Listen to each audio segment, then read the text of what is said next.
Last week, NewsNation border reporter Robert Sherman traveled along the U.S.-Mexico border, getting a closer look at what life is like in nearby towns. He met people trying to make a better life for themselves and learned more about the multifaceted issues that border communities face. Here's a look at what he encountered as he made his way east from San Diego.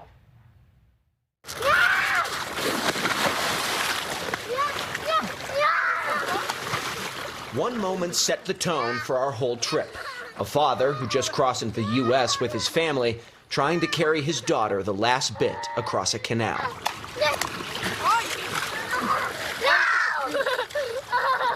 What we've learned is no matter where you are along the U.S.-Mexico border's nearly 2,000 miles, it's the people who live this every day who tell the story best.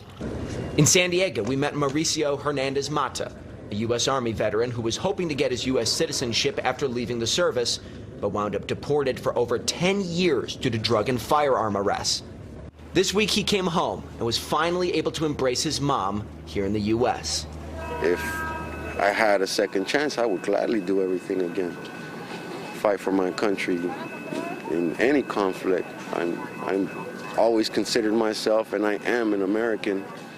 On to Yuma, Arizona, a sector seeing a more than 2,300% surge in migrant encounters since this time last year.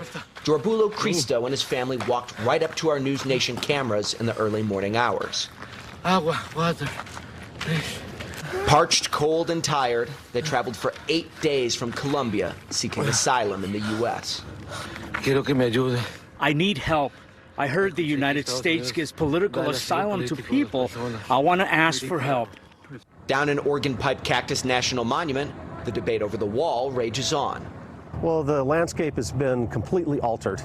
Environmentalists like Miles Traphagen want to see large portions of the wall come down to allow animals to reach essential water sources and to stop killing cacti that can live to age 200. Brandon Judd, president of the National Border Patrol Council, however, says the wall is an essential tool for law enforcement, and more must go up.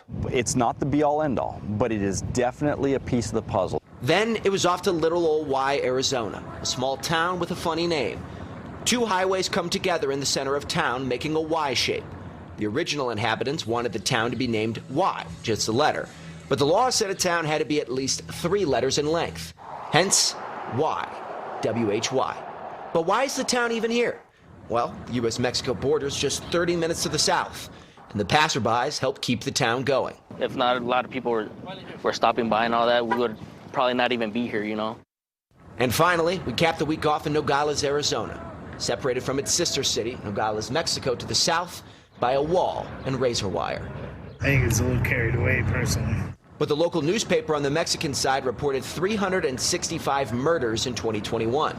2019 numbers from the FBI, the latest publicly available, showed Nogales, Arizona had 0. Manuel Castro, who has lived here for over 50 years, says the two cities live in harmony. And what happens across the border doesn't make him feel unsafe one bit. Nogales, Arizona. I think the two Nogaleses have an undeserved bad reputation. Sure, there were some shootings on the other side and some violence, but that was in the past.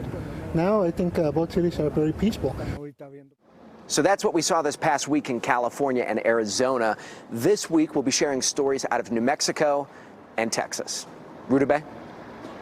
Robert Sherman for us along the border, and you can watch Robert's second week border tour starting tomorrow on Morning in America. Tune in at 7/6 Central right here on News Nation.